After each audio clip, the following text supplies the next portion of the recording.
آج کا یہ پروگرام اب صدر اجلاس شیخ طریقت مولانا مفتی مجاہد اسلام صاحب قاسمی دعوت برکاتہ کی خطاب پر اپنے اختتام کو پہنچے گا۔ میں حضرت والا سے نہایت ادب و احترام کے ساتھ گزارش کرتا ہوں حضرت والا اپنی قیمتی نصیحت سے ہم سبوں کو مستفیض فرمائے۔ حضرت والا حضرت مولانا محمود الحسن صاحب برہوی دعوت برکاتہ کے خلیفہ ہیں اور اللہ تعالیٰ نے جو پناہ علمی اور بصیرت سے نوازا ہے اور اس کا فیض اس علاقے میں عام ہو رہا ہے، میں حضرت والا سے درخواست کرتا ہوں کہ اپنے فیض سے ہم ناچیزوں کو بھی مستفیض فرمانے کی گزارش ہے حضرت سے۔ میں حضرت سے درخواست کرتا ہوں کہ اپنے خطاب سے ہم سامعین کو مستفیض فرمائیں۔ حضرت کے خطاب کے بعد بچیوں میں انعامات تقسیم ہوں گے، پھر اس کے بعد بہت ہوگی انشاءاللہ۔ الحمدللہ رب العالمین والصلاة والسلام علی سید الانبیاء والمرسلین، اما بعد فاعوذ باللہ من الشیطان الرجیم، بسم اللہ الرحمن الرحیم، لمثل هذا فلیعمل العاملون، صدق اللہ العظیم۔ حضرات گرامی، بزرگان محترم، اسٹیج پر تشریف فرما علماء کرام اور ہمارے دانشوران نظام، پردہ نشی مار بہنوں، یہ ہمارے لیے بڑی خوشی اور مسرت کا مقام ہے اور رشک کا بھی مقام ہے، کچھ سیکھنے سمجھنے کا بھی مقام ہے اور یقیناً اس میں آپ حضرات بھی شریک ہیں۔ میں ابھی دو باتوں کی طرف توجہ دلانا چاہتا ہوں آپ حضرات کو۔ ہم حالات کا رونا روتے ہیں اور یہ سمجھتے ہیں کہ ایمان والوں کے اوپر بہت برے حالات آ رہے ہیں یا آ چکے ہیں یا آنے والے ہیں۔ یہ یاد رکھنا چاہیے کہ یہ حالات تو آنے جانے والی چیزیں ہیں، وَتِلْكَ الْأَيَّامُ نُدَاوِلُهَا بَيْنَ النَّاسِ، کہ یہ حالات آتے ہی جاتے رہیں گے، لیکن ایمان والوں کو ایسے موقع پر کیا کام کرنا چاہیے، ان چیزوں کی طرف ہمیں توجہ دینی چاہیے۔ اس سلسلے میں پہلی بات یہ ہے کہ ہر ماں باپ کے اوپر یہ ذمہ داری یہ بنتی ہے کہ ہمارے بعد ہماری نسل ایمان پر برقرار رہے۔ یہ انبیاء کرام علیہ السلام کی سنت بھی ہے، طریقہ بھی ہے۔ انبیاء کرام اپنے اولاد کو اس لائق بناتے ہیں کہ میرے جانے کے بعد تم اللہ کی عبادت کرنا، غیر اللہ کی عبادت نہیں کرنا۔ مَا تَعْبُدُونَ مِن بَعْدِي حضرت یعقوب علیہ السلام کا ایک واقعہ ہے جس کی تفصیل کا بھی موقع نہیں ہے۔ اس لیے جتنے ذمہ داران، گارڈین، دانشوران یہاں موجود ہے، ہر آدمی یہ پیغام لے کر کے جائیے کہ ہمارے جانے کے بعد ہماری نسل ایمان پر کیسے برقرار رہے، اس کے لیے ہم وقت کوشش کرتے رہنا ہے۔ ہر ماں باپ کے اوپر بنیادی طور پر 3 حقوق ایسے ہیں جو بال بچوں کی طرف سے ان کے اوپر فرض کے درجے میں ہیں۔ پہلی واجبی ذمہ داری یہ بنتی ہے اور ماں باپ کے اوپر کہ اس کا اچھا نام رکھا جائے۔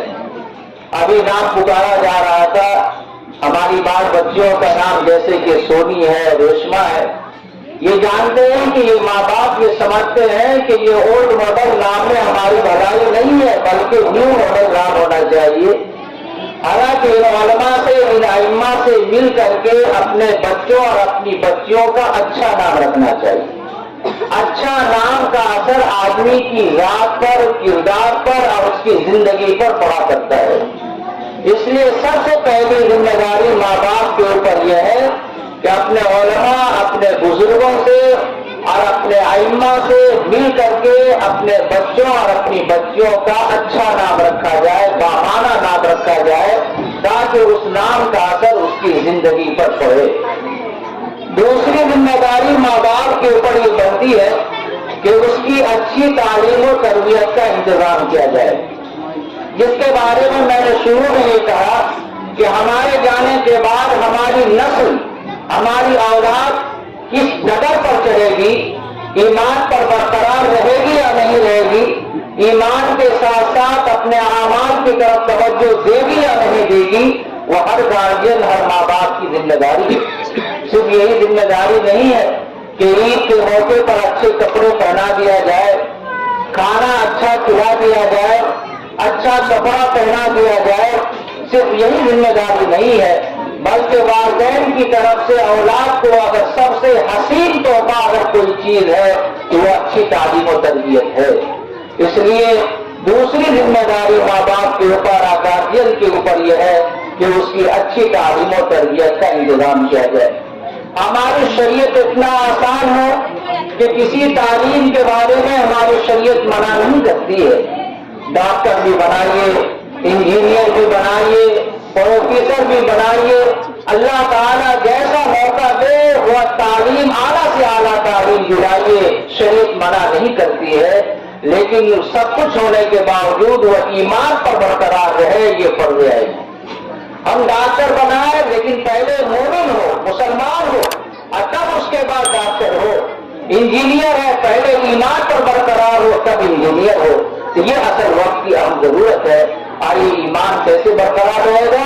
برقرار اس وقت رہے گا جب بچہ پڑھنے کے لائق ہو جائے تو ان بچوں کی دینیات کی تعلیم کا نظم و انتظام ضرور کیا جائے، قرآن و حدیث کی تعلیم ضرور دلائی جائے، اور جنت و جہنم کے بارے میں اس کو جانکاری ضرور دی جائے۔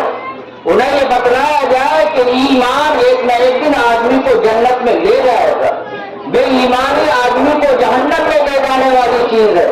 اگر ایمان کو کوئی چھوڑ دے تو چھوڑ دینے کی وجہ سے وہ جہنم کا راستہ گویا کہ اپناتا ہے۔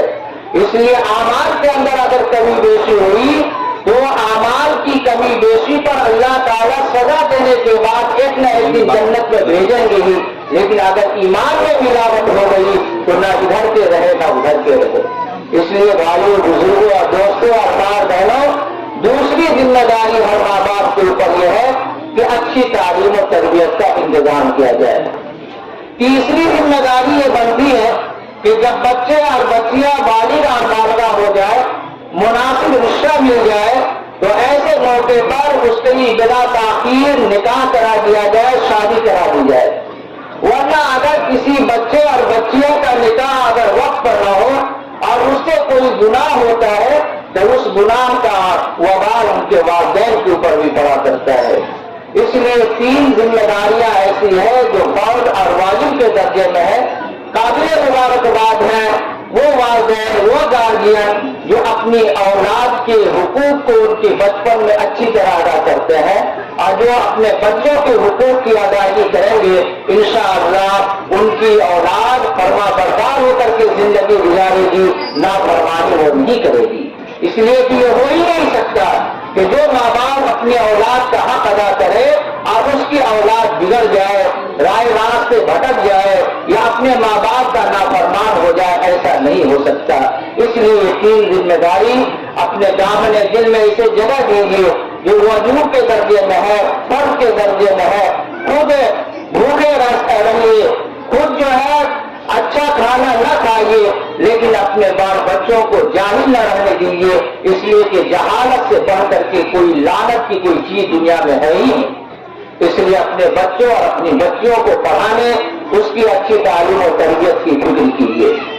اب دوسری بات جو میں کہنا چاہتا ہوں وہ یہ کہ آپ نے دیکھا کہ یہ تعلیم و تربیت کا یہ مرکز ادارہ برہم آبادہ جو جامعہ زید ابن ثابت کا ایک کہہ لیجیے برانچ ہے، ایک اس کی شاخ ہے۔ اس سے پہلے تو میں مدرسہ اسلامیہ شکرپور بھوارا دربھنگا میں پڑھاتا تھا، تو یہاں کے بچے جب جایا کرتے تھے وہاں دور وغیرہ سنانے کے لیے، تو مجھے بڑا اچھا لگتا تھا کہ یہ بچہ فلاں جگہ سے پڑھ کر کے آیا ہے، کتنی اچھی تعلیم و تربیت لے کر کے آیا ہے، اسے کچھ کہنے کی بھی ضرورت نہیں پڑتی ہے کہ سبق کا بھی سبق کی بھی پابندی کرتا ہے، نماز کی بھی پابندی کرتا ہے۔ اسی وقت میں جناب قاری اللہ صاحب کے میں واقف تھا، پھر دھیرے دھیرے قربت بڑھی، تعلقات بڑھے، اور ایک دوسرے سے قریبی اور نزدیکی جب بڑھتی رہی تو میں نے ان کے کام کو، آج ان کے شب و روز کی محنت کو میں نے دیکھا تو مجھے ان کے کام کے اوپر رشک آتا ہے بھائیوں۔ اس لیے یہ ادارہ یا اسی طریقے سے حضرت قاری اللہ صاحب یہ گویا کہ اکیلی یا تنہا شخصیت کا نام نہیں ہے، بلکہ یہ ایک انجمن ہے جو اللہ رب العزت نے ہم شہر والوں کو عنایت فرمایا ہے۔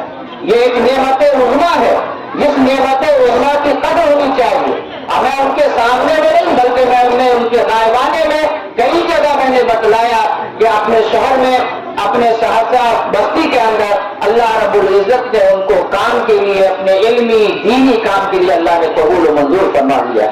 اگر آپ 24 گھنٹہ ان کے ساتھ رہیں یا دن کا کچھ وقت گزاریں، فجر سے پہلے سے لے کر کے دیر رات تک ان کی محنت ہے، ان کی کاوش ہے، ان کے روزانہ کے کام اگر دیکھ لیں گے تو آپ کو بھی رشک آئے گا اور آپ کا پسینہ چھوٹ جائے گا کہ اتنا کام اکیلے ہو کر کے کیسے کر رہے ہیں۔ اس لیے میں یہ کہہ رہا ہوں کہ یہ ایک شخصیت کا نام نہیں ہے، بلکہ یہ ایک انجمن ہے۔ ایسے موقع پر بھائی کسی ادارے کی ترقی کے لیے 4 طرح کے لوگوں کی محنت اور کاوشیں شامل حال ہوتی ہے۔ جب 4 طرح کے لوگ اپنی اپنی ذمہ داریاں نبھاتے ہیں تو وہ کام آگے کی طرف بڑی ترقی کے ساتھ اور بڑی تیزی کے ساتھ وہ کام آگے بڑھتا ہے۔ سب سے پہلی ذمہ داری ذمہ داران مدرسہ، ذمہ داران ادارہ کی ہوتی ہے۔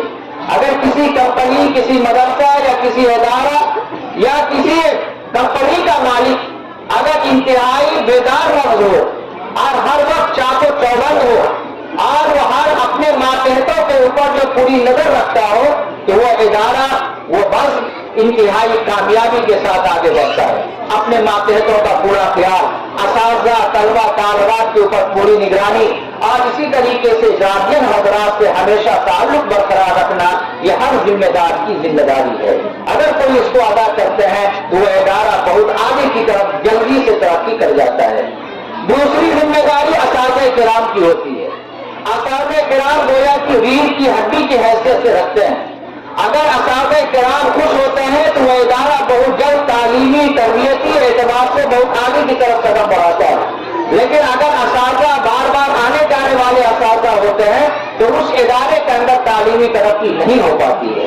اس لیے اساتذہ گویا کی ریڑھ کی ہڈی کی حیثیت رکھتے ہیں۔ اس لیے اساتذہ کی ذمہ داری یہ ہے کہ اگر آپ کہتے ہیں کہ ہماری اولاد راہ راست پر رہے، تعلیم و تربیت کے اعتبار سے وہ ٹھیک ٹھاک رہیں، تو ہم کو اپنے سماج اور اپنے معاشرے کے بچوں کو بھی اچھا بنانا پڑے گا۔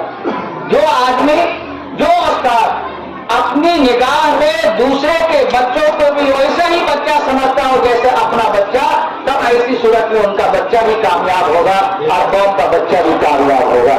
اس لیے اپنی نظر کے سامنے قوم کے بچے کو بھی اور اپنے بچوں کو بھی ایک نظر سے دیکھنا چاہیے کہ اس کی شب و روز کی محنتیں کیا ہو رہی ہے، کیسے یہ بچہ قابل بنے گا، کیسے دنیا اور آخرت کے اعتبار سے یہ سربلند ہوگا۔ اگر کسی استاد کے اندر اگر یہ کڑھن ہو جائے اور یہ محنت کا جذبہ ہو جائے، وہ استاد بھی کامیاب ہے اور وہ ادارہ بھی کامیاب ہے۔ اسی طریقے سے تیسری ذمہ داری طلبہ اور طالبات کی ہے۔ طلبہ طالبات کی ذمہ داری یہ ہوتی ہے کہ آپ کو اللہ رب العزت نے اس ادارے کے لیے چن لیا ہے، تو اب آپ کا ایک لمحہ، ایک منٹ اور ایک سیکنڈ تعلیم و تربیت کے علاوے میں نہیں گزرنا چاہیے۔ آج موبائل کی لعنت نے تعلیم کے اندر بہت ابتری پیدا کر دی ہے، نچلے درجے تک ہم پہنچ گئے ہیں اور ہر چیز کو ہم گوگل بابا سے اور اسی طریقے سے ہم جو ہے موبائل کی دنیا سے تلاشنا شروع کرتے ہیں۔ یاد رکھیے کہ اساتذہ کے دل سے اور اس کی زبان سے جو آپ سیکھیں گے وہ کبھی بھی وہ برکت اور نورانیت آپ کو موبائل کی دنیا سے نہیں مل سکتی ہے۔ اس لیے اساتذہ کا کہ سینہ سے جو علم نکلتا ہے، یہ علم سینہ بسینہ پھیلا ہے، یہ موبائل کی دنیا کی وہ چیز حاصل نہیں ہو سکتی۔ اس لیے طلبہ طالبات کی ذمہ داری یہ ہے کہ آپ ہی اس مدرسے کی اشتہار ہے، آپ ہی اس مدرسے کی شہرت کا ذریعہ ہے۔ آپ کی جیسی تعلیم و تربیت ہوگی اور آگے نکل کر کے آپ جیسا برتاؤ کریں گی اور کریں گے، ویسے ہی اس مدرسے کا اشتہار ہوگا۔ ہماری بچیاں ابھی الوداعی کرانا پڑ رہی تھی، بتا رہی تھی کہ میں اپنے اس آشیانے کو اور اپنے اس وزن کو میں چھوڑ کر کے جا رہی ہوں۔ چھوڑ کر کے جانے کی کیا ضرورت، پوری زندگی اس سے آپ کا لگاؤ ہوگا، پوری زندگی آپ سے اس سے محبت کرنا ہوگا۔ ظاہر سی بات ہے، حضرت علی کرم اللہ وجہ فرماتے ہیں کہ اگر کوئی آدمی مجھے ایک حرف اور ایک جملہ اگر پڑھا دے تو میں پوری زندگی میں اس کا غلام بن جاتا ہوں۔ تو آپ کے اساتذہ نے، آپ آپ کے ذمہ دار نے جو آپ کو پڑھایا ہے، آپ نکل گئے اپنی تعلیمی اعتبار سے یہاں سے بظاہر، لیکن ظاہر ہے آپ کا دل اس سے لگا ہوا ہو، آپ کا قلبی لگاؤ اس سے ہو، ہر موڑ پر ہر موقع پر اپنے بزم کو، اپنے ادارے کو، اپنے جامعہ کو یاد رکھیں، یہ آپ کی ذمہ داری ہے۔ آج جو بچی پڑھ رہی ہے ان کی ذمہ داری یہ ہے کہ اپنے اوقات کی صحیح حفاظت کیجیے۔ یہ وقت بربادی کے بہت سارے راستے ہیں، لیکن آبادی کے راستے آپ کے یہی ہیں کہ جو اللہ تبارک تعالیٰ نے آپ کو وقت دیا ہے اس وقت کا صحیح استعمال کیجیے۔ اور آخری ذمہ داری جو ہوتی ہے وہ ذمہ داران کی، گارجین حضرات کی۔ گارجین حضرات کی ذمہ داری یہ ہوتی ہے کہ آپ نے بچے اور بچیوں کو اگر داخل کرا دیا ہے، ایڈمیشن کرا دیا ہے، تو زیادہ چھٹی نہ لی جائے۔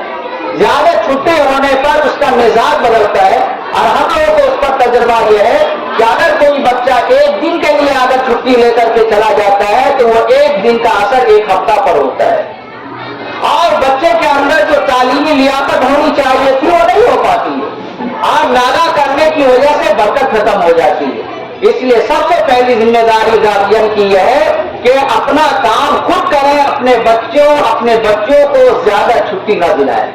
اور دوسری ذمہ داری ان کی یہ ہے کہ اگر آپ کو اللہ تعالیٰ نے مال و متاع دیا ہے تو اپنی بال بچوں کے اوپر، اپنے اداروں کے اوپر خرچ کریں۔ ہم یوں ہی کھانے پینے میں، عیش مستی میں اپنے روپیے کو، اپنے پیسے کو برباد کر دیتے ہیں، لیکن اپنے ادارے کو ترقی دینے کی کوشش نہیں کرتے۔ ہم اپنے گھروں میں اچھا سے اچھا ماربل لگا لیتے ہیں، اچھا سے اچھا انتظام کر لیتے ہیں، لیکن ہمارا ادارہ، ہمارا مدرسہ یوں ہی ایسی حالت میں رہے، بتاؤ بھائیوں کہ ہم آپ کبھی بھی اس طریقے سے کامیاب نہیں ہو سکتے۔ ہمارے استاد محترم حضرت مولانا محمد قاسم صاحب مظفر پور رحمۃ اللہ علیہ فرمایا کرتے تھے کہ جس محلے کا اور جس گاؤں کی مسجد اور مدرسہ اگر آباد ہو، سمجھنا چاہیے کہ وہ محلہ اور وہ گاؤں بھی آباد ہے۔ اور جس گاؤں کی مسجد اور جس گاؤں کا مدرسہ ویران ہو، سمجھنا چاہیے کہ وہ محلہ بظاہر لگے گا آباد، لیکن وہ محلہ آباد نہیں ہوگا بلکہ ویران ہو جائے گا۔ اس لیے آپ سے درخواست یہ ہے بھائیوں، بزرگوں اور دوستوں کہ گاہے بگاہے آئیے اس ادارے میں، اور اس ادارے سے لگاؤ رکھیے، دعاؤں میں بھی یاد رکھیے، اپنے تعاون سے بھی اسے جو ہمیشہ یاد رکھیے، تو انشاءاللہ یہ بڑا کام ہوگا، اور یہ کام انتہائی تیزی کے ساتھ انشاءاللہ ترقی کرے گا۔